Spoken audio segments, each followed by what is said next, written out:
Всем привет! Вы смотрите «Взгляд с трибуны», и сегодня я продолжу знакомить вас с миром английского футбола. Я приехал на северо-запад Лондона, в район Райслип, где базируется футбольный клуб Уилдстоун, играющий в данный момент в National League, в пятом по силе английском дивизионе. Я продолжаю исследовать географию этого дивизиона. Буквально неделю назад я был на севере Лондона, где снимал видео о футбольном клубе Борем Вуд. Как раз отличный повод сравнить два стадиона, два клуба National League. Уилдстоун очень классный нон-лиговый стадион, и я не сомневаюсь, что здесь будет атмосферно и классно. Вы же тоже заранее настраивайтесь на самый позитивный лад, ставьте лайки, подписывайтесь на канал, еще этого не сделали. Конечно же, пишите комментарии, все это помогает продвижению моего контента и развитию канала. Ну и погнали. Нас ждет матч Уилдстоун и Брэклит Таун, будет интересно. Стадион встречает нас клубным магазином Уилдстоуна. Такая палатка, еще не доходя до турникетов. Здесь есть программки, шарфы, ну и, конечно же, футболки. Есть несколько цветов, несколько расцветок, домашние, гостевые, третьи. Играет Уилдстоун в Келме. Есть немножко одежды, худи, пуховики. Ну, такие приятные худи, кстати, очень. И материал классный, и логотип вышит. Прям очень здорово смотрится. Сколько стоит, непонятно. Цены здесь в китайских юанях. Здесь же на улице возле парковки есть барные столики, есть еда. Картошка, хот-доги, бургеры. Есть здесь еще один магазин, так называемый Уилдстоун FC Megastore. Но это не официальный магазин, это фан-шоп в таком контейнере. Здесь большое количество мерча. Смотрите, какие классные бокалы. Пинтовые, причем много разных видов. Узнаете? Believe, Тед Лассо. Об этом расскажу чуть позже. Есть кружки, много кепок.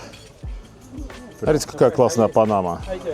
Такая вышивка на логотипе. Красота.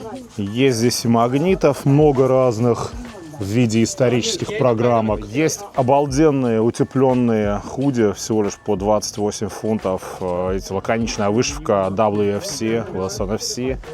Stones, это прозвище Уилдстоуна. Годного мерча здесь предостаточно. Еще вот такой есть магазин. Здесь можно купить большое количество ретро-программок Уилдстоуна с матчей абсолютно разных сезонов, десятилетий. Можно и продать свои.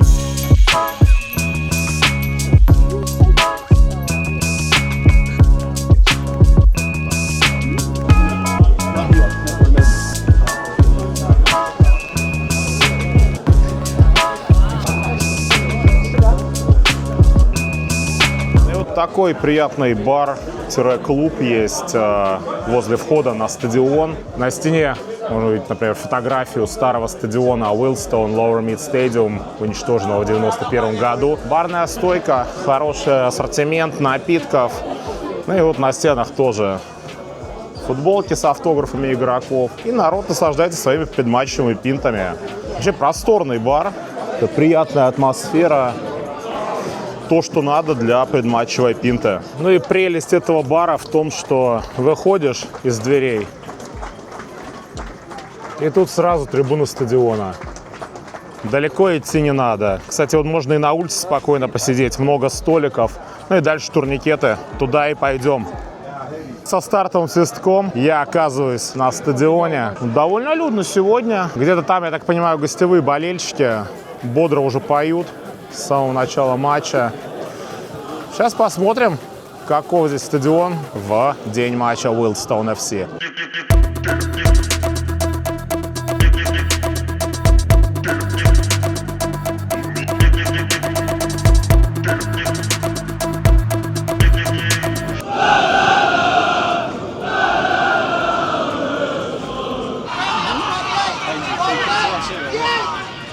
Здесь очень интересно расположена центральная трибуна. Вот вы видите, можно стоять вдоль кромки поля, а вот уже скамейки запасных. То есть мы ближе к полю, чем запасные. На поле Уилдстоун стартовал очень даже бодро, и болельщики тоже очень даже неплохо проснулись спустя пару минут после стартового свистка, и предлагаю перебраться именно туда, на трибуну, на заворотку хозяев. I'm Sean! Come on, you're better than that, Sean! That's where you should be, Sean. Футбольный клуб Уилстон был основан в 1899 году, и за его 127-летнюю историю самым наивысшим дивизионом был 5-й по силе, в котором они выступают и нынче. Но здесь есть один нюанс, причем нюанс очень обидный. В сезоне 84-85 команда этот дивизион выиграла, но в те годы еще не было такого понятия, как автоматический промоушен в мир лигового футбола. Тогда участники лиги избирались, и Уилстоун избран не был. Так что они стали чемпионами без промоушена, и с тех пор так высоко еще не забирались. В том же сезоне 84-85 Уилстоун также выиграл и FA трофей лиги, кубок для команд нон-лиги, тем самым став единственной командой в истории нон-лиги, взявшей, так сказать, золотой дубль. Команда интересная, команда с очень даже непростой и очень интересной историей. Уилстон оставил еще один след в истории английского футбола. Они стали первой командой, чей матч транслировался по телевидению. Случилось это в 1946 году. Более того, в 1949 году они стали первой командой, чей матч Кубка Англии был показан в прямом эфире на BBC. Такая историческая команда с большой и богатой нон-лиговой историей, которая все ждет, все ищет своего часа, ищет своего шанса наконец-то пробиться в мир лигового футбола. Надеюсь, в ближайшем будущем Стоун смогут это сделать и оказаться в заветном клубе 92. Нынешний сезон складывается для Уилстоун неоднозначно. С одной стороны, они очень даже успешно выступают в FA Trophy, так сказать, Кубке Англии для команд нон-лиги. С другой стороны, в чемпионате не все так хорошо, не все так успешно. Команда барахнется где-то в середине таблицы, ни о каком промоушене речи не идет. Более того, в последних 10 матчах команда одержала всего лишь одну победу. Как итог, несколько дней назад руководство клуба приняло решение расторгнуть контракт с главным тренером команды Сэмом Коксом, известным вам, между прочим, по сериалу «Тед Лассо», где он сыграл одного из футболистов Вест Хэм Юнайтед. Визит сюда Уилстоун для меня — это такой большой контраст с матчем недельной давности, когда я ездил в гости к Боремвуд. Тогда это был современный клуб с люксовым газоном, финансированным Арсеналом и абсолютным отсутствием какой-либо атмосферы на трибунах. Сегодня же здесь самая настоящая, самая любимая мною нон-лига.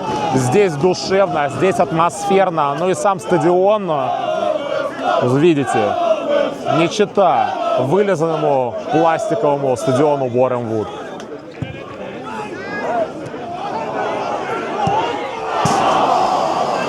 Играет Уилстоун на стадионе Гроссвернер Вейл, ну или просто The Whale, вмещающем на данный момент порядка 4000 зрителей. Но вообще разговор о стадионе для болельщиков Стоуна довольно-таки болезненная тема. На протяжении почти 7 десятилетий домом Уилстоун был стадион Lower Mead в районе Харроу. Но в 1991 году из-за катастрофических долгов и сомнительных решений тогдашнего руководства стадион был продан. И угадайте, что находится на его месте сейчас.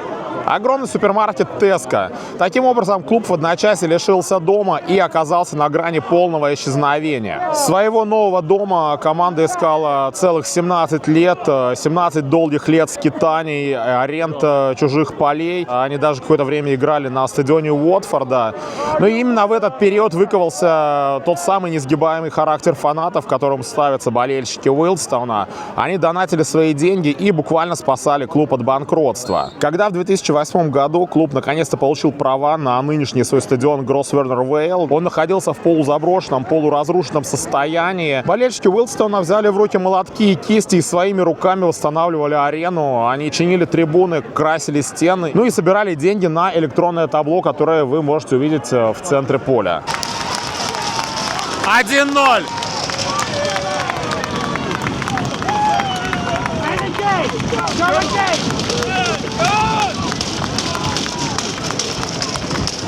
Давили, давили и додавили.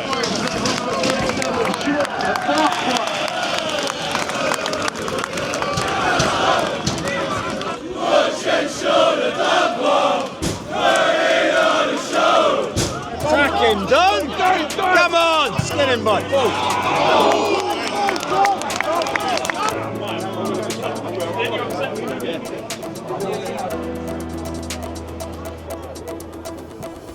Основная масса болельщиков Уилстоун находится на вот той дальней стоячие заворотки, которые вы уже могли видеть, но здесь есть еще одна заворотка, сидячая.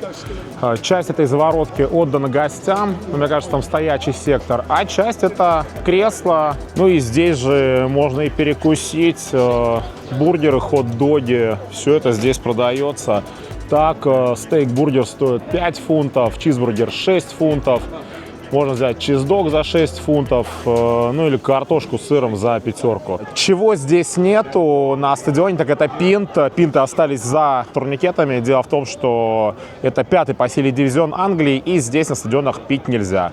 Если говорить об атмосфере, после забитого мяча не сильно проснулись болельщики Уилдстоун. Да, немножко позаряжали, но довольно быстро затихли, а гостевой сектор вообще не слышно. Тем не менее, даже несмотря на отсутствие какой-то вот такой шумовой поддержки, атмосфера здесь очень даже приятная. Находиться сегодня вечером на стадионе сплошное удовольствие.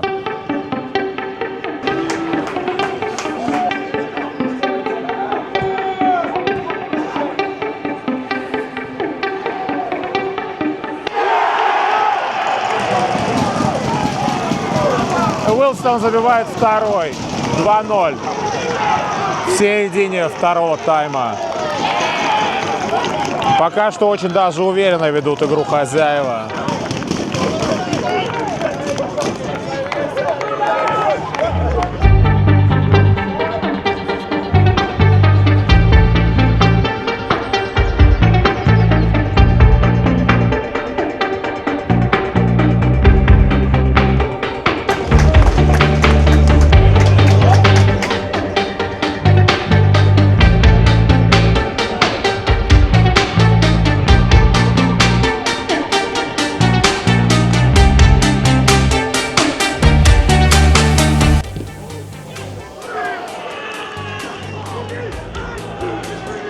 Отыгрывают гости один мяч.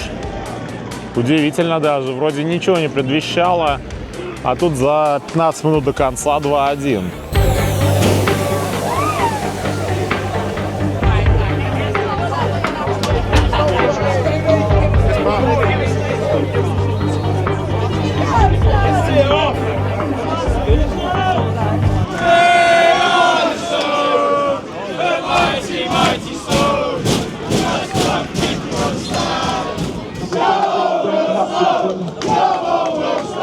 Болельщики Уилдстоуна, пусть и не самые громкие, пусть и не самые бодрые в плане поддержки команды, но при этом они здесь очень душевные. Мне устроили теплейший прием в лучших традициях нон-лиги. Просто было приятно со всеми общаться. Гросвенор Вейл — это место, где тебе все рады, где ты всегда можешь найти хорошую беседу. Ну а во всей этой массе отличных болельщиков и приятных людей есть один, который в 2013 году и вовсе стал интернет-сенсацией, прославив Уилдстоун на весь мир. Речь о Гордоне Хилле, известном как Уилдстоунский налетчик или Уилдстоун Рейдер. После матча Уилдстоуна с клубом White Hawk, завершившегося со счетом 1-1, в сети завирусилось видео, на котором Гордон высказывает болельщикам соперника все, что о них думает, после чего он стал любимцем публики. За плечами Гордона не одно десятилетие активного боления за Уилдстоун.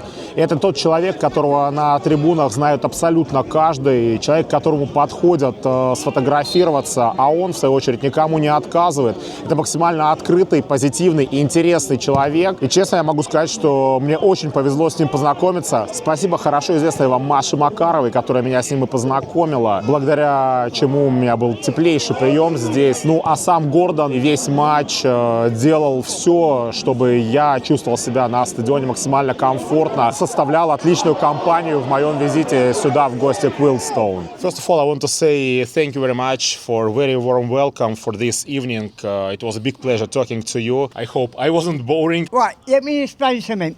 He's a top man. Nick here, brilliant. I hope you've had a good day. It was and amazing. You've enjoyed day. your company. Yeah, so let's get back to 2013. When that video went viral, how did you feel? I know everyone asks you about this, but... I was embarrassed. People bullied me. So I defended and it went all over the internet. So now I just do things. I've been privileged sometimes being a Wolfstone Raider might be a problem, but because of it, I get to meet nice people like you, and especially this beautiful lady. Thank you. So everyone knows you as a Wheelstone rider, but not many people know about the charity, about those thousands of pounds that you helped to raise for the hospital. Can you say that this is the proudest moment of a Wheelstone rider? When I came here, I put some money into the youth that is proud, helped them a little bit. I'm patron for a charity based in Hull for children. I'm actually, basically I do a lot of charity work, so I enjoy my charity work. I hate the Wolfstone Raider stuff, but I have to use the Wolfstone Raider stuff because it helps me do my charity work. And now, after all those years, do fans of visiting teams still try to wind you up to Wind me up, hear those words? always, especially Barnet. But we don't mention them. Кстати, помимо Гордона, Уилсон может похвастаться еще двумя, как минимум, знаменитостями. Это Винни Джонс и Стюарт Пирс, которые именно здесь когда-то начинали свои футбольные карьеры. Ну и все, финальный свисток, победа Уилстоун со счетом 2-1.